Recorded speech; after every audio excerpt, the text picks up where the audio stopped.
주의 성소로 가네.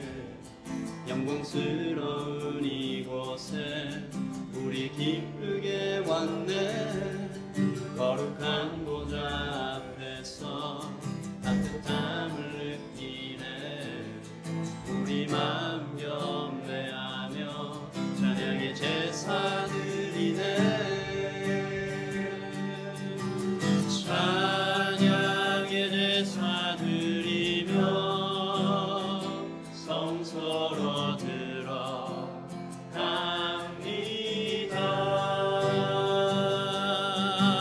찬양의 제사 드리며 성소로 들어갑니다.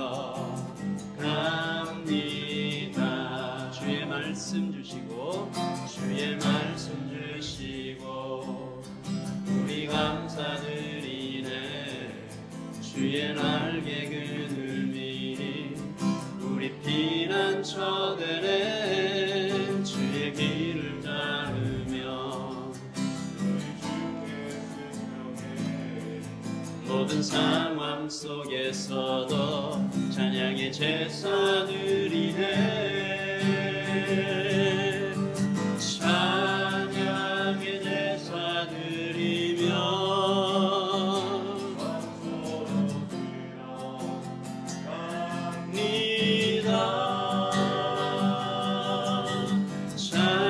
찬양의 제사 드리며 성소로 들어갑니다.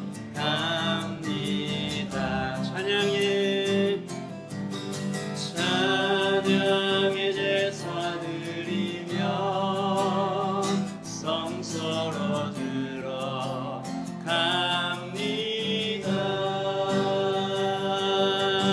찬양의 제사 드리며 성소로 들어갑니다.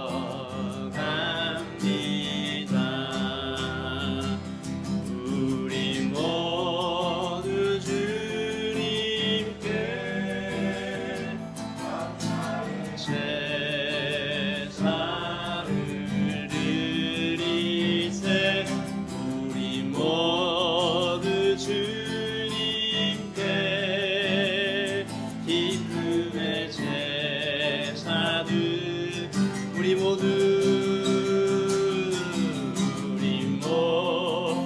주님께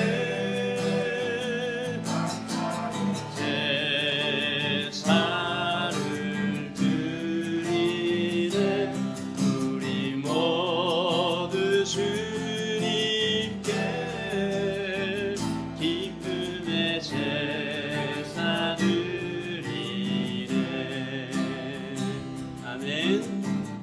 우리 예배를 받으신 그리고 받으실 하나님께 큰 박수로 영광을 돌려 드리십시다. 우리 곁에 있는 우리 형제와 자매들을 좀 축복할까요? 하나님은 너를 만드신 분, 너를 가장 많이 알고 계시며, 하나님은 너를 만드신 분, 너를 가장 깊이 이해하신단다. 하나님은 너를 지키시는 분, 너를 절대 포기하지 않으며, 하나님은 너를 지키시는 분, 너를 쉬지 않고 지켜보신단다. 그의 생각 셀 수 없고 그의 자비 무궁하며 그의 성실 날마다 새롭고 그의 사랑 끝이 그의 생각 셀 수 없고 그의 자비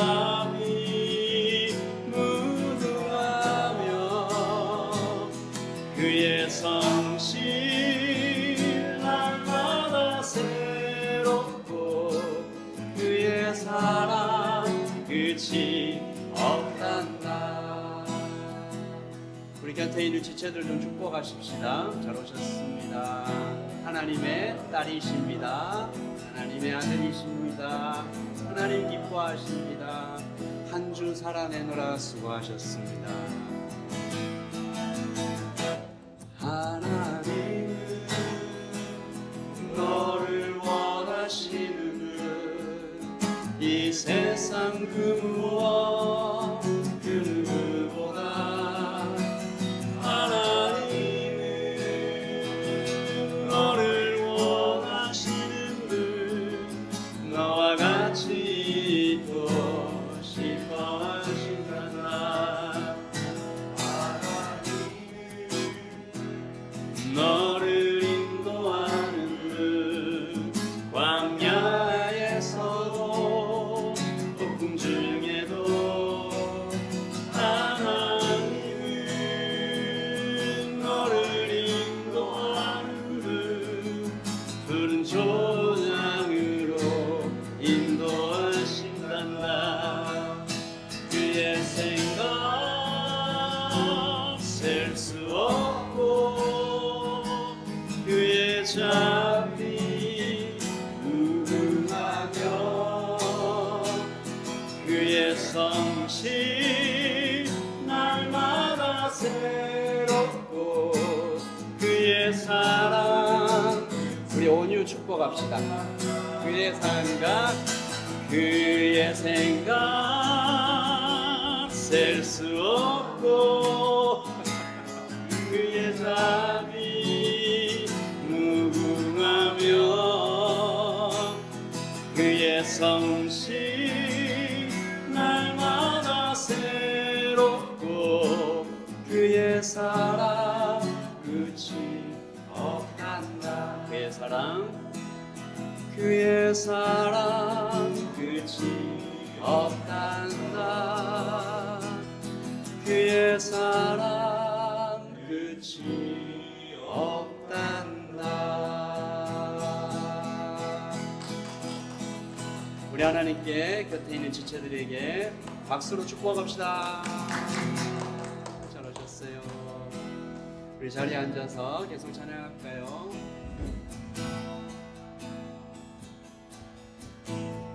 나는 하나님을 예배하는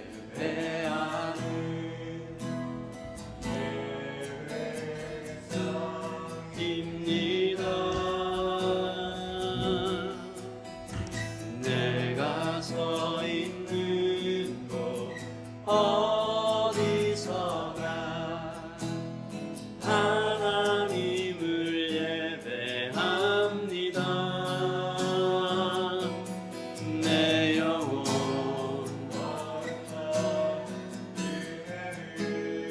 향하여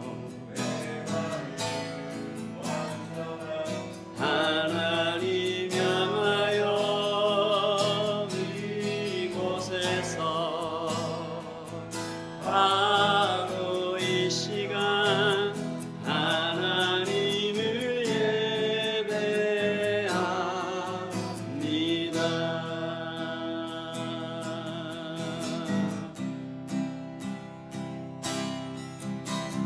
나는 하나님을 예배하는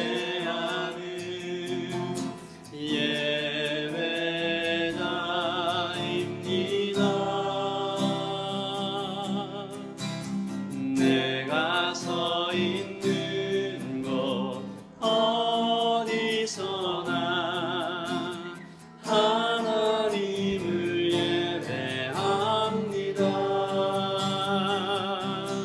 내 영혼 거룩한 은혜를 향하여 내 마음 완전한 하나님 향하여 이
사랑의 하나님 아버지, 오늘도 저희들을 주님의 자녀로 구별하여 주시고 주님을 예배하게 하시니 감사합니다.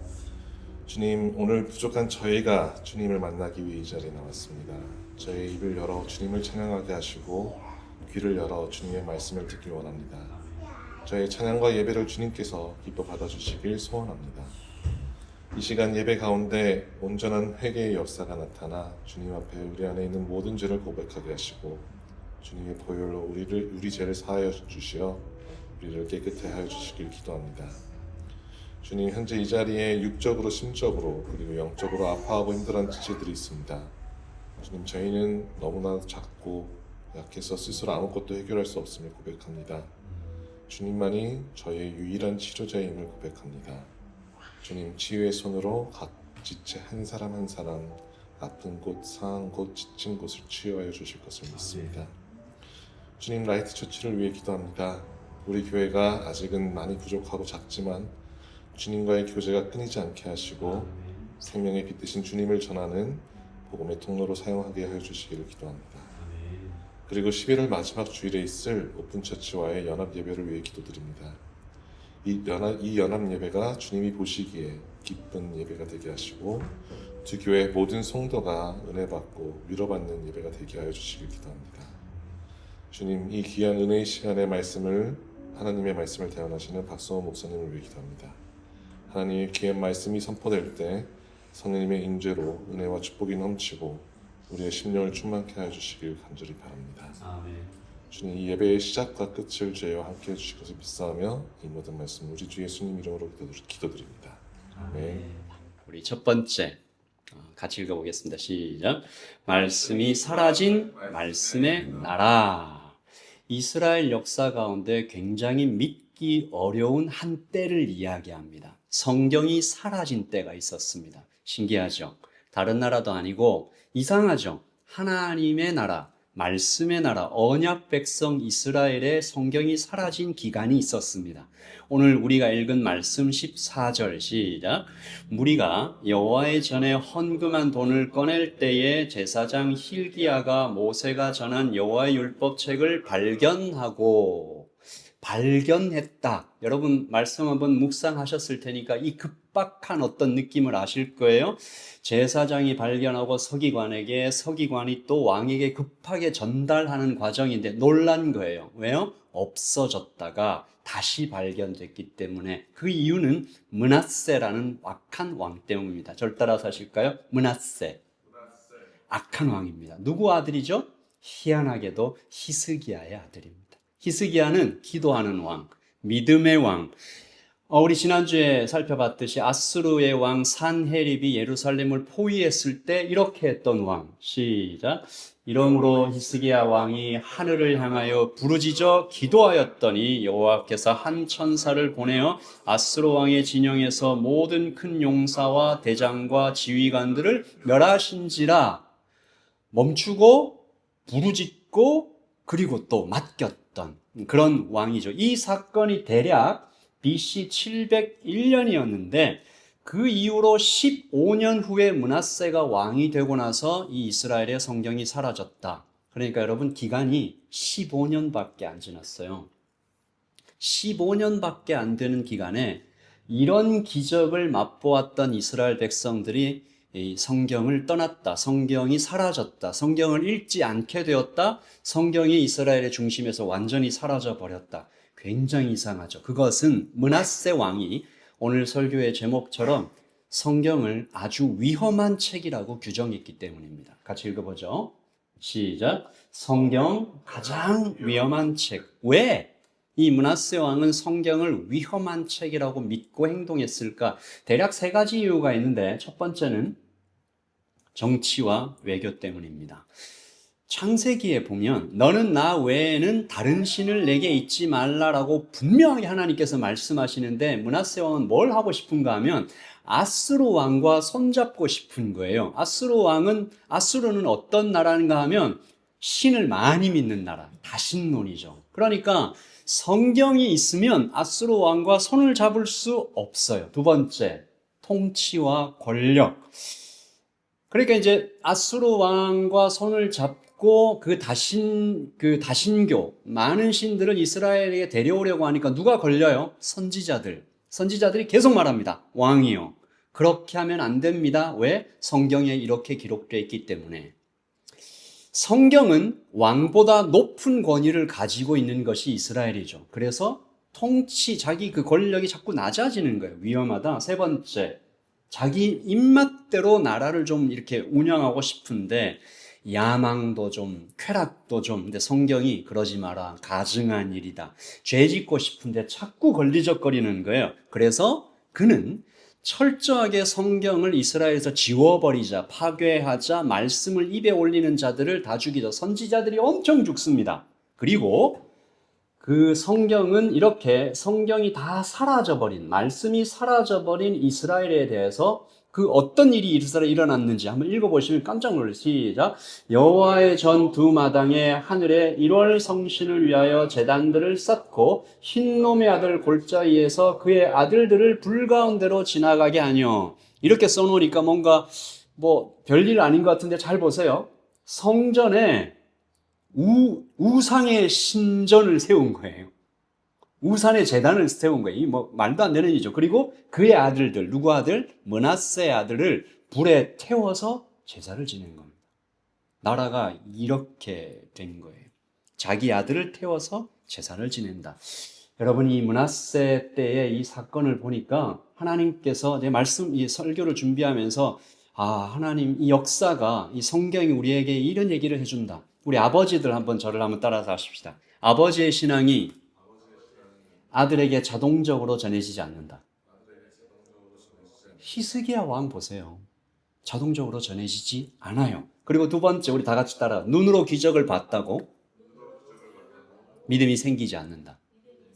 15년 전에 기도해서 그 아수르 왕의 군대를 다 물리친 그 사건이 생생한데 15년이면 모든 사람들이 생생히 기억하고 있을 때예요. 그런데 성경이 사라져 버렸죠. 세 번째, 악은 반드시 전염된다. 말씀 읽겠습니다. 시작. 유다와 예루살렘 주민이 므낫세의 꾀임을 받고 악을 행한 것이 여호와께서 이스라엘 자손 앞에서 멸하신 모든 나라보다 더욱 심하였더라.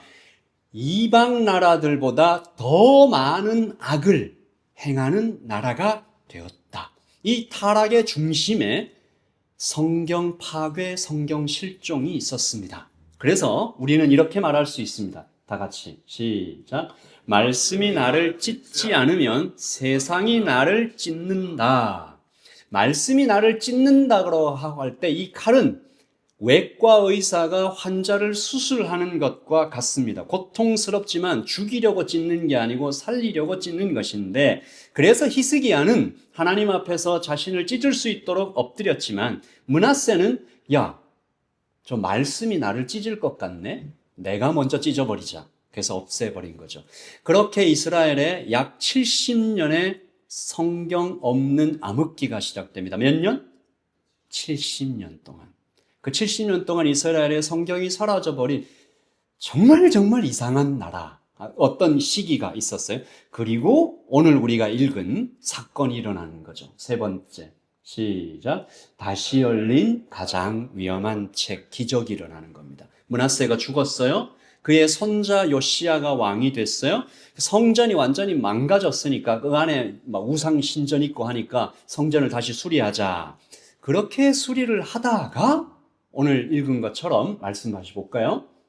성경이 우연히 발견된 겁니다. 우리 다 같이 읽읍시다. 시작. 무리가 여호와의 전에 헌금한 돈을 꺼낼 때에 제사장 힐기야가 모세가 전한 유교의 율법책을 발견하고 힐기야가 서기관 사반에게 말하여 내가 여호와의 전에서 율법책을 발견하였노라. 서기관 사반이 왕 앞에서 그것을 읽음에 이렇게 된 거죠. 자, 여러분한테 질문해 볼까요? 우연일까요? 우연히 발견된 걸까요? 첫째, 누군가가 거기에 숨겨놓은 겁니다. 성경이 이렇게 파괴될 것을 걱정하고 또 어떤 사명감을 가진 사람이 거기다가 숨겨놓은 거, 그 이전에 하나님께서 그렇게 하신 것이죠. 하나님은 가장 위험한 책을 다시 이스라엘 앞에 가져다 놓으신 것이죠. 저를 한번 따라서 하십시다. 하나님은 포기하지 않으십니다. 멈추지 않으십니다. 아멘입니까? 온 세상이 성경을 찢고 불태우고 파괴하는 70년이 지나가도 하나님은 끝까지 그 성경을 보존하시고 그의 백성들에게 다시 전달하시는데 성경만 그렇게 하실까요? 사랑하는 그의 자녀들도 하나님이 그렇게 보존하실 것입니다. 아멘. 그런데 여기서 여러분 여기까지 이제 이 스토리들을 쭉 들으면 뭔가 하나 이상하다라는 점이 자 같이 한번 읽어봅시다. 그 다음 시작. 성경 실종 70년의 미스테리. 이건 그 역사를 조금 더 들여다보면 알 수 있는 것인데 이게 그냥 70년이 아니고요. 므낫세 왕이 55년을 통치하고 죽었어요. 그리고 요시야가 왕이 됐죠. 그리고 요시야 왕이 그 통치를 시작한 지 한 17년, 18년쯤에 성경이 발견된 거란 말이죠. 그러니까 뭐가 이상하냐? 왜 이스라엘은 므낫세 때는 그럴 수 있다고 쳐요? 너무 무서우니까. 근데 므낫세가 죽고 요시야가 왕이 됐는데도 왜 18년 동안이나 성경을 찾지 않고 그대로 살았을까요? 요시야 왕도 찾지 않았어요, 딱히. 왜 그랬을까요? 여기에 아주 교묘한 사단의 속임수가 있습니다. 여러분 질문해 볼게요. 아닙니다. 성경이 실종된 70년 동안 이스라엘에게 어떤 변화가 있었을까? 우리는 아까 영적인 변화를 좀 살펴봤죠. 막 자기 아들을 불 가운데로 지나가게 하고 여호와의 신전에 어떤 우상의 제단을 세우고 막 그랬는데 그거 말고 정치, 경제, 문화 어떻게 됐을까요? 이스라엘이 하나님을 떠나고 말씀을 잊었으니까 하나님의 벌을 받아서 저주받고 막 병 걸리고 망하고 경제 박살나고 가난해졌을까요? 아닙니다. 이스라엘은 그 기간 동안 더 잘 살게 되었습니다.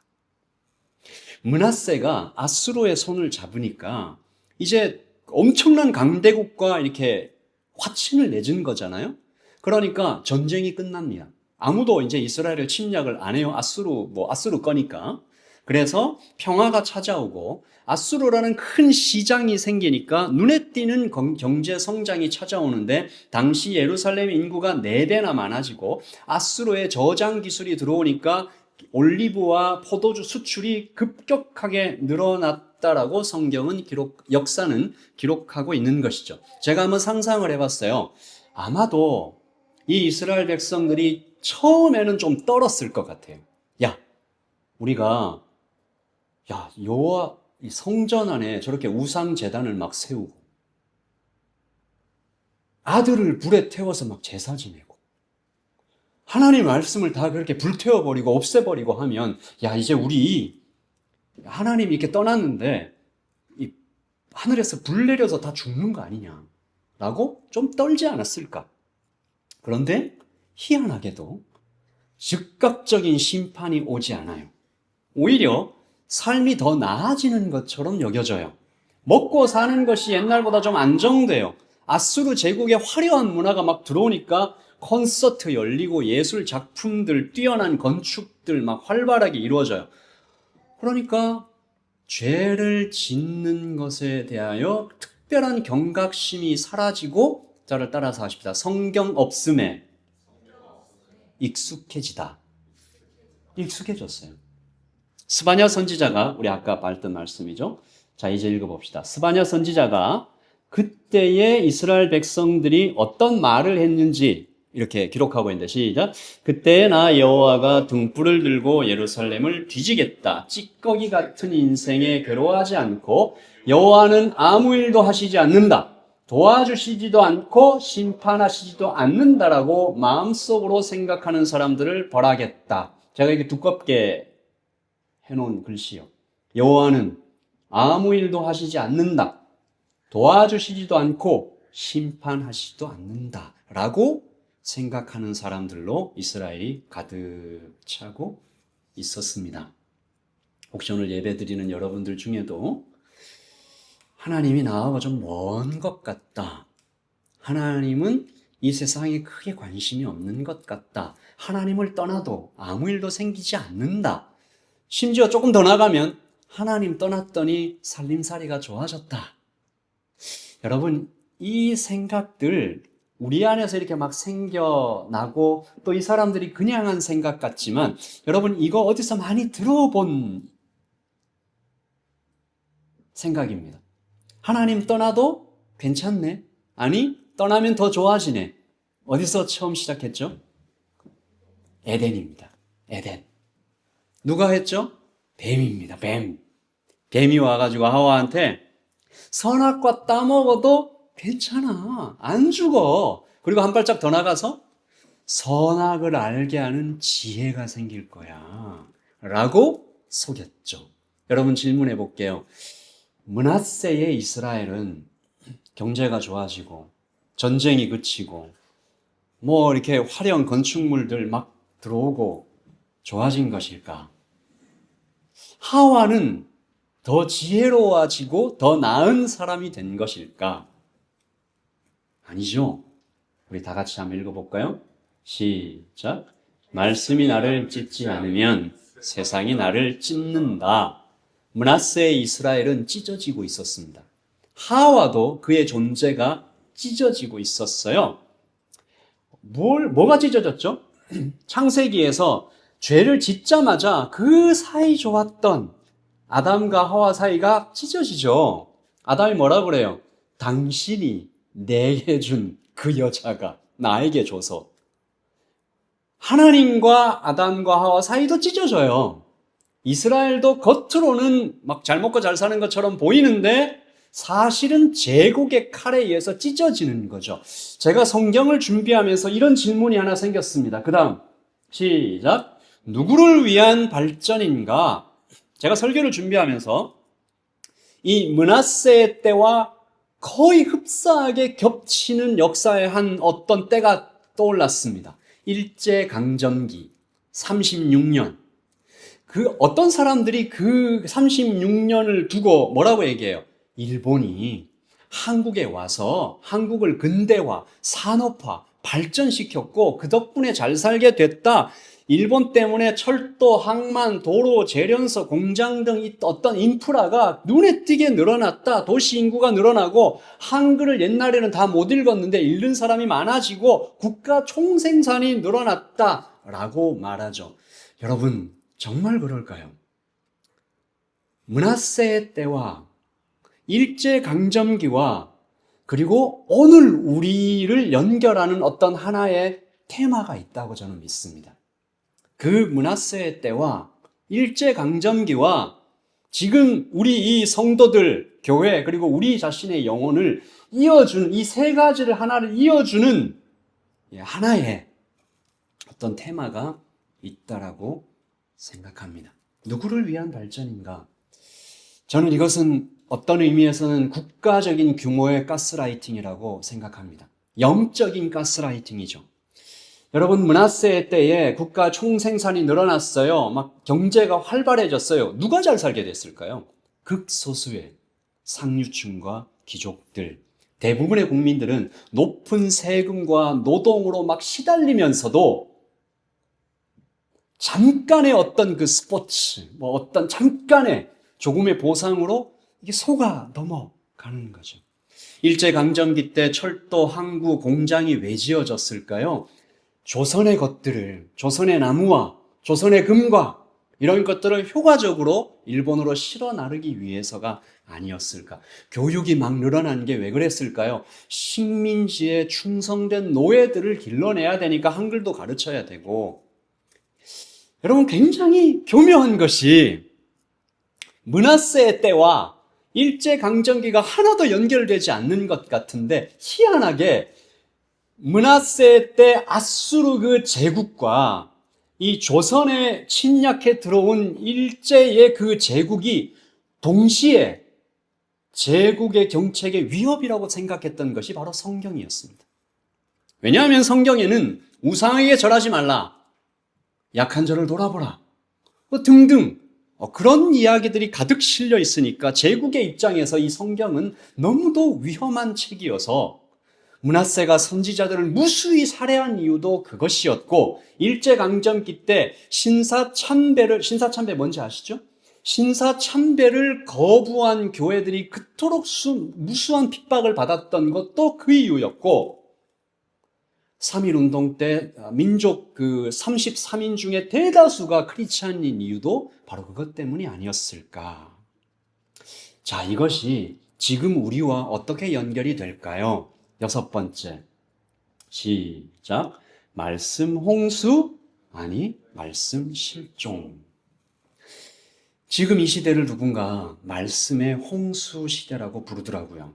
세미나 많고요. 유튜브, 팟캐스트, 영상들, 말씀이 정말 여기저기에서 넘쳐나요. 정말 그럴까? 므낫세 때에 주변에 보이던 막 어마어마한 것들이 이렇게 늘어나고 있을 때에 그들이 잘 살게 되었구나 라고 생각한 것과 비슷하게 우리는 지금 예배 얼마든지 예배 드릴 수가 있고 어디서든지 성경을 구할 수 있는 이 시기에 우리는 정말로 말씀의 풍성함을 누리고 있을까? 설교를 준비하면서 재미있으면서 좀 슬픈 그런 이야기 하나가 생각났습니다. 여러분 아마 들어보신 분 계실 거예요. 2층에는 교회가 있고 1층에는 클럽이 있고. 어떤 얘기인지 아시겠어요? 2층에는 교회가 있고 1층에는 클럽이 있는데 이게 너무 시끄러운 거예요. 예배를 드리려고 하면 밑에서 막 쿵쿵거리고 술 취한 사람들 왔다 갔다 하고 지나가면서 막 한마디씩 하고 도저히 참을 수가 없다. 그래서 교회가 뭐라고 기도했어요? 하나님, 저 술집에 불이 나서 망하게 해주세요 라고 정말 간절히 기도했습니다. 어떻게 된지 정말로 불이 났어요. 그 다음이 흥미롭습니다. 술집 주인이 교회를 상대로 소송을 걸었어요. 이 교회가 너무 열심히 기도를 해가지고 이 교회 때문에 우리 이 술집에 불이 났다, 손해배상해달라 라고 이제 교회를 불러놓고 술집 주인을 불러놓고 이제 재판을 했겠죠. 교회가 뭐라고 했을까요? 설마 우리가 기도했다고 진짜로 불이 나겠습니까? 라고 얘기를 했죠. 판사의 판결문이 기가 막힙니다. 기도에 대해서 법적 책임을 물을 수 있는 어떤 규정은 없지만 제가 보기에 기도를 더 많이 믿는 쪽은 술집 주인인 것 같습니다. 므낫세가 제가 오늘 이 설교를 준비하면서 제 마음에 계속 이렇게 박혀있던 그 한 문장이 위험한 책이었어요. 여러분, 므낫세와 일제 그 식민지 제국은 성경을 위험하다라고 생각했습니다. 이해되세요? 므낫세는 성경을 정말 위험한 책이라고 믿었어요. 그런데 정작 우리는 성경을 위험한 책이라고 여기고 있을까? 사도 바울은 이렇게 말했습니다. 시작. 하나님의 말씀은 살았고 운동력이 있어 좌우의 날선 어떤 건바다도 예리하여 혼과 영과 및 관절과 골수를 찔러 쪼개기까지 하며 또 마음의 생각과 뜻을 감찰하나니 아멘. 초대교회의 사도들은 정말로, 성도들은, 교회는 정말로 성경을 위험한 책이라고 생각했습니다. 그때는 교회를 둘러싼 이 모든 교회의 적대 세력들도 성경을 위험한 책이라고 생각했고, 교회도 성경을 위험한 책이라고 생각했습니다. 이 성경 정말 두렵고 떨리는 마음으로 읽어야지 나를 찔러 쪼개는. 여러분 한번 잠시 시간을 드릴 테니까 한번 생각해 보세요. 나는 말씀을 읽을 때 이 말씀이 내 계획을 찢는가? 오늘 내가 읽은 이 말씀이 내 계획을 바꾸는가? 찢는가? 내 욕망을 찢어내는가? 내가 뭘 사려고 할 때 내 소비와 내가 하려고 하는 어떤 그 커리어와 내가 저 사람과 맺으려고 하는 어떤 관계를 그만두게 하는가? 아니면 혹은 이어지게 하는가? 그러니까 결국 말씀이 나의 혼과 영과 관절과 골수를 찔러 쪼개고 있는가? 성경이 능력이 없어진 걸까요? 너무 오래돼가지고 2000년이나 지나가지고 3000년이나 지나가지고 약발이 다 떨어진 걸까요? 그 당시에는 맞았는데 예수님이 살아계셔서 막 이렇게 다니시면서 말씀하시고 구약에 모세가 이렇게 지팡이 들면 이기고 홍해가 갈라지고 막 그랬을 때는 이 성경이 정말 하나님의 말씀이 위험하고 강력하고 찔러 쪼갰는데 아유 이제는 수천 년이나 지나서 약발이 떨어진 것일까? 저는 성경의 이 찔러 쪼개는 이 능력은 변함이 없으나 이것을 약화시키는 우리 안에 세 가지 우상이 있다라고 저는 믿습니다.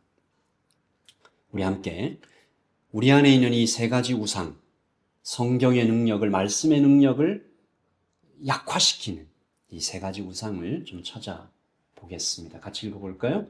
우리 안에 세 가지 우상. 오늘 우리는 말씀이 실제로 내 삶을 찢도록 순종하고 있는가? 첫 번째, 책장의 우상입니다. 므낫세는 율법책이 위험하다고 해서 제거하고 파괴하고 불태웠습니다. 근데 우리는 성경을 불태우지는 않아요. 그러나 책장에 잘 모셔둡니다. 지금처럼 성경이 예쁜 때도 별로 없지 않나. 한국의 인쇄기술, 막 가죽 표지로, 금박 글씨로, 거실에 좋은 자리에 아주 예쁘게 그렇게 올려놓습니다. 그리고 여러분 모든 스마트폰에 성경 앱은 다 깔려 있겠죠. 그러나 거실에 올려놓은 그 어딘가에 꽂아놓은 성경에는 먼지가 쌓이고 있고 그리고 그 스마트폰의 앱은 잘 열리지가 않습니다. 요즘 스마트폰에 그런 것도 있더라고요. 이렇게 열어보면 어떤 앱을 많이 열었는지 어떤 앱에 시간을 많이 썼는지 있더라고요. 여러분 어느 쪽이 더 위험할까요? 먼지 쌓인 성경과 불에 탄 성경 어느 쪽이 더 위험할까요? 사실은 똑같죠. 결국 모두 둘 다 죽어 있는 책입니다. 이런 책으로는 우리의 삶을 찢어낼 수가 없는 게 물론 이해가 됩니다. 제가 오늘 이렇게 말씀드리는 것은 여러분을 막 정죄하고 우리 같이 한번 마음을 찢어보자는 이야기인데 우리에게 이유가 있어요. 피곤합니다. 일이 바빠서 여러 가지 이유가 있지만 혹시 저와 여러분의 좀 마음을 좀 더 깊이 들여보면 이런 거 혹시 없어요? 내가 이 말씀을 진짜로 읽으면 내가 이 말씀을 정말로 마음 깊은 곳에 가져와서 제대로 읽으면 뭘 바꿔야 되는데 내 돈, 시간, 관계, 삶의 우선순위를 바꿔야 되는데 너무 힘들다. 그래서 그냥 조용히 읽자. 그냥 좀 이렇게 지나가자. 말씀을 사랑하는 척하면서 실제로는 말씀의 능력을 묶어버리는 이 마음 때문에 우리는 성경의 말씀의 능력을 아무것도 체험하지 못하고 살아가고 있는 것은 아닌가? 우리 같이 한번 읽어보겠습니다. 시작. 말씀이 나를 찢지 않으면 세상이 나를 찢는다라는 것이죠. 책장에 모셔둔 성경은 나를 찢지 않습니다. 그러면 세상이 나를 찢어서 해체하는 거죠. 하나님께 멀어지게 만들고 나를 욕심에 사로잡힌 사람으로 만들어 가는 것이죠. 책장의 우상. 그리고 두 번째, 입맛대로. 우리 밑에 한번 읽어볼까요? 시작. 셀프 검열. 내 입맛대로 성경을 편집한다. 므낫세는 성경을 통째로 버렸습니다. 성경 전체가 위험하다 생각해서 다 태웠어요. 우리는 성경을 내다 버리지는 않습니다. 대신 셀프 검열하는데요. 입맛대로 성경을 편집하고 있습니다. 우리가 누구한테 이렇게 말씀 보낼 때 대체로 그런 것들을 보내잖아요. 위로, 축복, 치유, 회복, 평안. 밑줄 쫙 긋고. 그러나 죄, 심판, 회개, 자기 부인, 이웃 사랑 이런 말씀들은 조금 넘어가면서 이유를 가져다 붙입니다. 요즘 시대에 이 말씀을 다 어떻게 지켜? 그대로. 너무 과격해요. 하나님, 이 말씀 이 사람한테 전달하면 상처받아요. 그래서 오늘날 우리에게 성경은 열려있긴 하지만 뭉텅뭉텅 검열 삭제된 상태. 실제로 여러분, 역사적으로 성경을 이렇게 중간중간 빼버린 때가 있었어요. 아, 이거 야고보서는 빼고, 뭐 히브리서는 빼고, 뭐 이렇게 성경을 이렇게 뚜뚜뚜 빼버린 시대가 있었어요. 셀프 검열, 평안함, 성공, 자기 만족에 맞게 만들기 위해 셀프 검열하고 있는 말씀들이 우리에겐 없는가? 이게 입맛의 우상입니다. 그런데요, 우리가 다시 한번 고백해야 될 말씀. 그 다음 볼까요? 시작. 말씀이 나를 찢지 않으면 세상이 나를 찢는다. 여러분, 그래서 우리가 큐티를 하는 겁니다. 성경을 순서대로 읽는 거예요. 예수님을 믿고 신앙생활을 10년, 20년을 해도 여러분 설교를 듣는 거로는 너무 충분하지 않아요. 제가 여러분에게 한번 생각을 해봤어요. 한 교회를 섬기는 목사가 한 30년 이렇게 목회를 한다. 그래도 성경 전체를 설교를 못해요. 그리고 30년 동안 이렇게 탁 앉아가지고 성경을 그렇게 듣기도 쉽지 않고 읽어야 돼요. 근데 읽을 때 그냥 이렇게 그런 분 우리 교회는 없을 것 같은데 이렇게 쫙 펴가지고 읽고 아니면 여러분 너무 좋아져가지고 그 좋아진 것이 또 좋지 않은 말씀을 보내주는 웹사이트들이 있잖아요. 그죠? 짧게 이렇게 보내주는 그런 말씀들에 이렇게 계속 익숙해지다 보면 선지서들 잘 못 읽어요. 오바댜 이런 거 읽어보셨어요? 이게 다 못 읽는다고요. 그런 말씀을 자꾸 스킵하다 보면 요한계시록 처음부터 끝까지 쭉 이렇게 읽어보지 않으면 말씀이 자꾸 비어요, 중간에. 근데 이것이 익숙해지면 우리 마음속에 어떤 마음이 들어오냐 하면 하나님의 말씀도 내가 내 의지대로 선택해서 들을 수 있고 선택해서 순종할 수 있지 않을까라는 아주 위험한 생각이 우리 안에 들어오면 그런 말씀은 우리를 찢지 못합니다. 이런 말씀 드려서 굉장히 위험하고 좀 마음이 두려운데 말씀이 우리의 시종이 될 수도 있어요. 우리를 섬기는.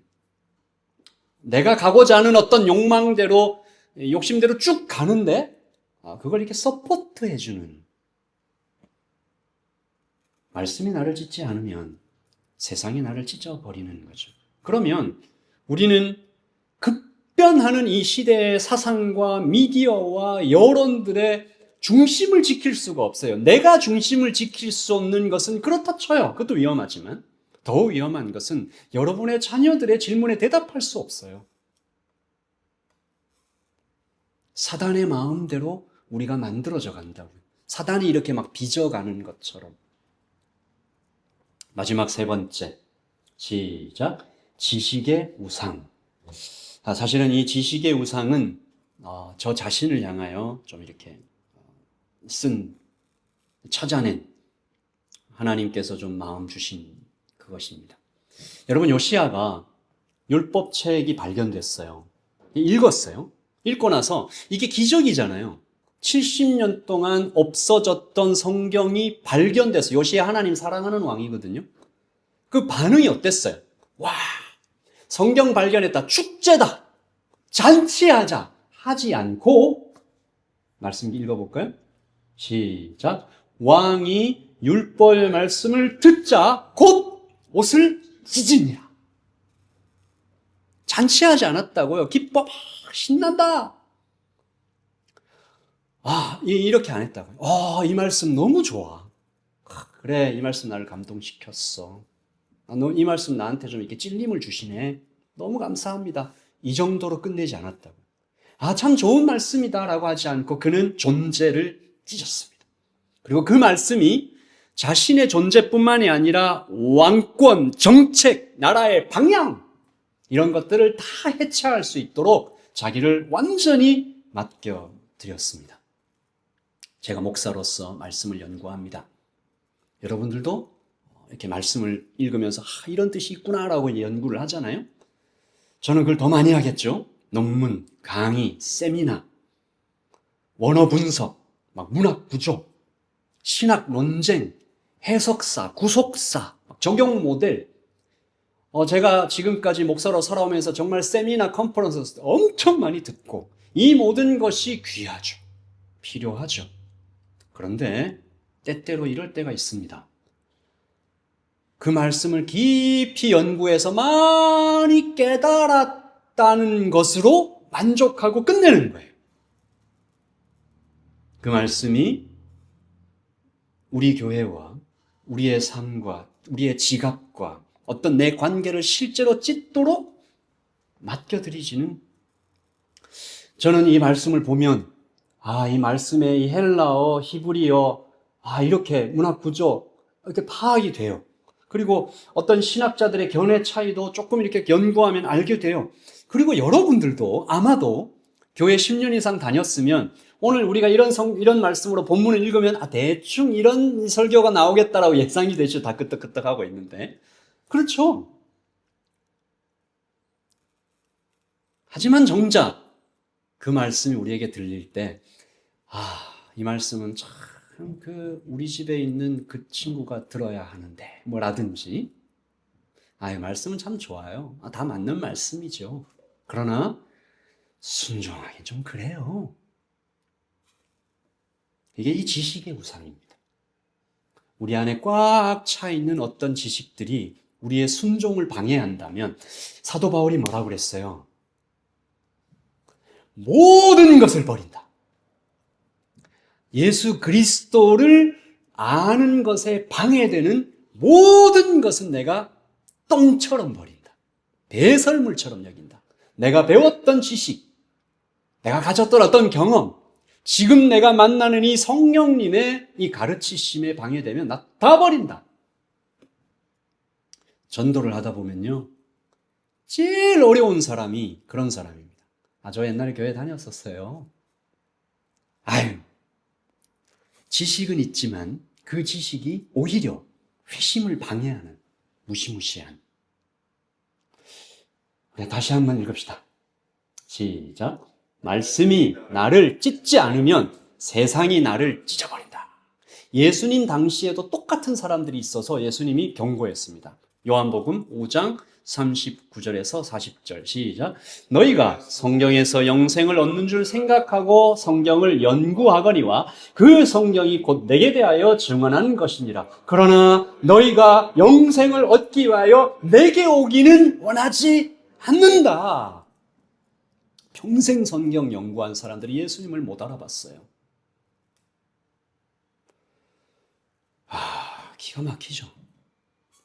그러므로 책장에 모셔둔 성경은 우리를 찢지 못하고요.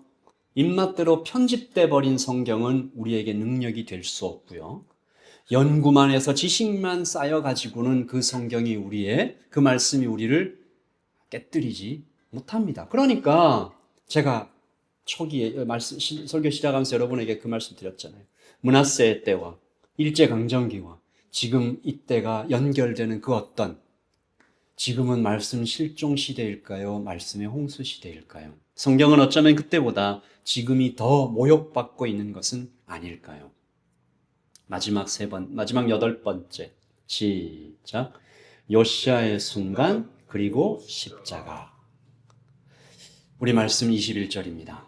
시작. 우리 조상들이 여호와의 말씀을 지키지 아니하고 이 책에 기록된 모든 것을 준행하지 아니하였으므로 여호와께서 우리에게 쏟으신 진노가 크도다 하니라. 요시야는 울었습니다. 옷을 찢었어요. 기적의 현장에서. 그러니까 성경을 제대로 읽으면 여러 가지 반응이 있을 수 있지만, 성경을 정말 제대로 읽으면 이렇게 자신이 찢어지는 일이 생긴다라는 것이죠. 늘 그렇지 않을 수는 있지만, 거룩하신 하나님 앞에 사람이 하나님을 제대로만, 그래서 저를 한번 따라서 하십시다. 말씀을 읽으면, 말씀이 찢으면 교만해질 수 없다. 그렇죠. 그러니까 신앙생활을 오래 하고 말씀을 진지하게 읽는 사람이 교만해지는 것은 불가능해요. 우리 복음 공부할 때도 배웠잖아요. 그렇죠? 하나님을 알게 되면 알게 될수록 하나님은 이렇게 더 크신 분이구나. 우와! 하나님의 사랑은 이렇게 더 컸구나. 하나님은 이렇게 큰 희생을 했구나 하면서 나를 보니까 나는 더 죄가 많아. 그리고 그 간격을 이어주는 예수님의 은혜는 더 커. 그럼 사람이 어떻게 되겠냐고요. 엎드릴 수밖에 없죠. 그러므로 하나님을 제대로 만나면, 거룩하신 하나님 앞에 내가 죄인으로 바로 서면 그 말씀은 사망 선고로 찾아올 수밖에 없어요. 성경은 그러므로 위험한 책입니다. 그래서 성경을 제대로 읽으면 그 사람을 찢어버려요. 오늘 우리 라이트 교회, 우리 모든 성도들도 성경을 읽으면서 말씀이 자기를 찢어버리는 순간을 자주 경험하게 되시기를 예수님의 이름으로 축복합니다. 여러분의 인생에 그런 순간이 있었을 것입니다. 제 인생에도 그런 순간들이 여러 번 있었고, 어떤 집회에서 말씀을 듣는 중에 하나님의 거룩을 이렇게 제가 만났는데 그 말씀이 저를 찢었던 것 같아요. 그래서 제가 어떤 반응을 보였냐 하면, 그 말씀을 듣다가 그냥 그 자리에 엎드려서 제가 했던 기도가 죽여주세요라는 거였어요. 죽기를 바랬어요. 그때 전 진심이었습니다. 하나님, 저를 용서해 달라고 감히 기도를 못 하겠더라고요. 내가 너무 죄인이니까, 하나님은 너무 거룩하시니까 내가 어떻게 하나님 앞에 감히 설 수 있을까라는 생각이 막 찾아와요. 여러분, 요한계시록에 그런 부분이 있습니다. 예수님께서 다시 재림하실 때 악인들이, 하나님을 떠났던 사람들이 뭘 하나 기도하냐 하면, 용서해 달라고 기도 안 해요. 뭐라고 기도하냐면, 저 산이 내 위에 쏟아져 내려서 저 하나님의 진노의 눈동자를 못 보게 해달라. 이게 악인들의 기도였어요. 용서해달라 말 감히 못한다. 그냥 저 눈동자를 좀 가려달라. 저 산들이 나에게. 그래서 제가 정말 그렇게 그 자리에서 저를 완전히 소멸해 버리기를 그렇게 바랬죠. 그때 좀 오랜 시간, 좀 시간이 흘렀던 것 같아요. 막 펑펑 울고 막 떼굴떼굴 부르고, 제 주변에 있던 사람들이, 제가 그때도 목사였거든요. 강도자였나? 목사였나? 잘 기억이 안 나는데 엄청난 죄를 지으셨나 보다 이렇게 생각을 했대. 우리가 모르는 그러니까 안 본 사이에 막 엄청난 죄를 지으셨나 보다 이렇게 생각을 했대요. 그때 이게 주님의 음성이 저는 그렇게 들렸다고 믿습니다. 주님께서 내 엎드려져 있는 저를 향해서 일어나라. 이제 그때부터 하나님하고 싸움이 시작되는 거죠. 못 일어납니다. 일어나라. 못합니다. 저는 자격이 없습니다. 부르지 마세요. 일어나라. 그러면서 하나님께서 저에게 주셨던 마음이, 자격은 내가 정한다. 그 자격은 내가 정한다. 그때 저를 일으켜 주셨던 것은 십자가였습니다.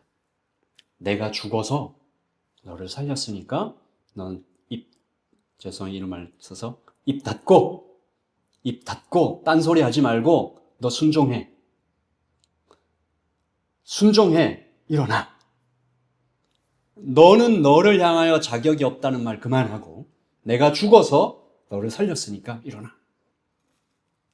일어났죠. 덜덜 떨면서 일어났던 기억이 있습니다. 부들부들 떨면서. 여러분, 말씀이 우리를 찢어요. 그런데 말씀은 동시에 우리를 살립니다. 찢어놓기만 하고 그냥 두시는 말씀이 아니에요. 우리를 살리십니다. 왜냐하면 그 찢었던 거룩과 그 불같은 진노, 우리가 찢겨나가는 때는 뭐예요? 하나님의 거룩이 나를 향해 쏟아지니까 감당을 못하는 거잖아요. 내가 너무 죄가 크니까. 근데 그 쏟아졌던 진노가 방향을 틀어요. 어디로 쏟아집니까? 십자가 달리신 예수 그리스도께로 그 진노가 이렇게 방향 틀어서 확 쏟아져요. 그래서 우리가 일어나는 겁니다. 십자가에 달리실 때 어떤 사건이 일어납니다. 예수님이 십자가에 달리셔서 이렇게 탁 돌아가실 때 일어났던 큰 사건 중에 하나가 성소의 휘장이 쫙 찢어지는 거였어요. 주님께서 우리 대신 당신의 몸을 찢으셨다. 우리 갈라디아서 3장 13절입니다. 시작. 그리스도께서 우리를 위하여 저주를 받은 바 되사 율법의 저주에서 우리를 속량하셨으니 기록된 바 나무에 달린 자마다 저주 아래에 있는 자라 하였습니다. 아멘. 우리 기도문입니다.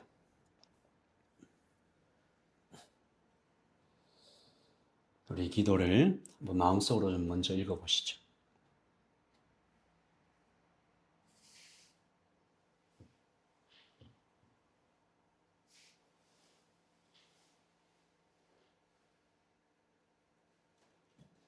우리 같이 천천히 좀 읽읍시다. 시작.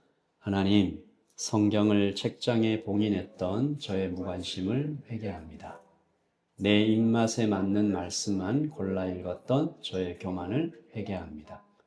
말씀대로 사는 대신 말씀에 대해 아는 것만으로 만족했던 저의 지적 의상을 회개합니다. 오늘 십자가의 은혜를 의지하여 다시 이 위험한 책 앞으로 나아갑니다. 말씀이 나를 찢으사 나를 살리시는 주님의 음성을 듣게 하소서. 예수님의 이름으로 기도합니다. 아멘. 주님 말씀하시며 내가 나가리라. 주님 뜻이 아니면 내가 멈춰서리라. 나의 가로 서는 것 주님 뜻에 있으니 오 주님 나를 이끄소서. 주님 말씀하시며 내가 나가리다. 주님 방시 아니면 내가 멈춰서리다. 나의 가로 서는 것 주님 뜻에 있으니 오 주님 나를 이끄소서.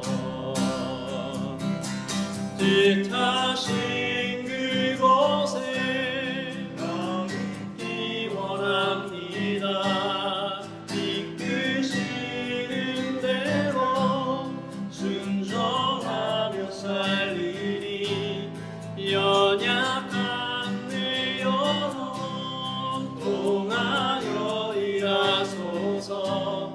주님 나라와 그 뜻을 위하여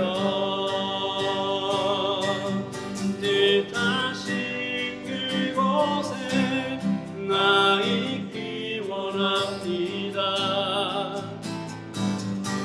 님대로 순종하며 살리 연약한 내 영혼 통하여 일하소서. 주님 나라와 그 뜻을 위하여 오 주님 나를 이끄소서. 오 주님 나를 이끄소서. 지금은 우리 주 예수의 그 크신 사랑과 하나님 아버지의 크고 풍성하신 은혜와 성령의 교통하심이 하나님께서 기록하여 우리에게 들려주시는 이 말씀을 읽겠다고 나를 찢도록 엎드리겠다고 맡기겠다고 살리시는 그 말씀을 매일 읽겠다고 결단하는 여기 모여있는 라이트 교회 모든 성도들 그 머리머리 위에 지금부터 영원토록 함께 있을 지어다. 아멘.